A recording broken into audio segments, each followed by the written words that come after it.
जय जगन्नाथ सांग मैंने आम दी भौणी ये जाऊँ ड्रेस किनिया लगी काली नियर पाई तो केमितिया कौन ड्रेस आनलु सेटा मुझे देखी आम पिंधिले ही आपण मैंने देखिए।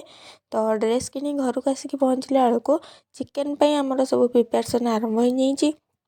एठी चिकेन मामा करूनी बाबा करुँगी मामा आइंस छुएनी तो बाबा ये चिकेन करुँगी आम प्रायतः चिकेन रेडी ही आसलानी काली नियर ना काली आम आइंस खाओनु तो आज ही खाइबू से आमर ये चिकेन हो काकड़ी साल्ट भी हो तो चिकेन आमर रेडी आम खाई शोई पड़ू।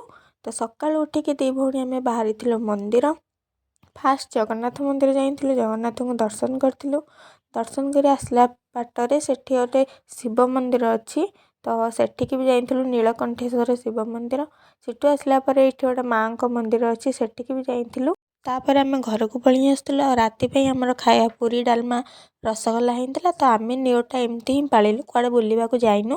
तो आपण मैंने केमती पाळिले हेटा कमेंट रे जणातु। आम दी भौणीकर न्यू ड्रेस तो मुझे रहूँ जय जगन्नाथ सांग माने।